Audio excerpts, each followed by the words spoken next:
బాబు గారు క్రియేట్ చేసే పదమే సోషల్ మీడియా. అవునా? ట్రెండింగ్ పదం వాళ్ళు క్రియేట్ చేస్తారు.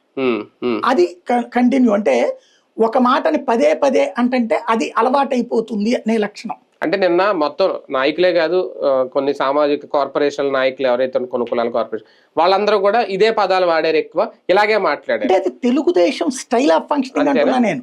స్టైల్ ఆఫ్ ఫంక్షనింగ్ ఏంటంటే మీ హిప్నటైజేషన్, అది పబ్లిక్ హిప్నటైజేషన్, వాళ్ళ క్యారెక్టర్, వాళ్ళ నాయకుల హిప్నటైజేషన్. చంద్రబాబు ఆ మాట మాట్లాడాడు కాబట్టి మనం అదే మాట్లాడాల్సిందే. మాట్లాడబోతే నువ్వు చేతకాదు కాబట్టి ప్రతి ఒక్కరు అదే మాట్లాడాలి. బాబుని సాటిస్ఫై చేయాలి, లొకేషన్ సాటిస్ఫై చేయాలంటే గొడ్డల పార్టీ అంటూనే పిలవాలి.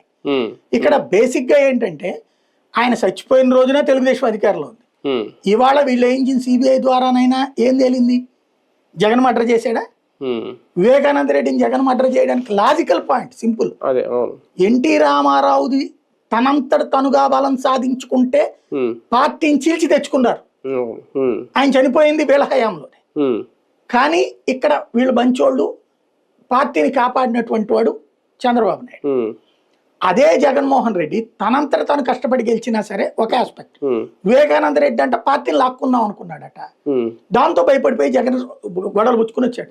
ఆ రోజున అతని అదృష్టం వల్ల ఇక్కడ ఉండకపోవడం, లేకపోతే కనుక ఇతనే చెప్పాడని చెప్పేవాడు. మరి సిబిఐ ఎందుకు పట్టుకోలేదు, ఎందుకు పేరు పెట్టలేదు?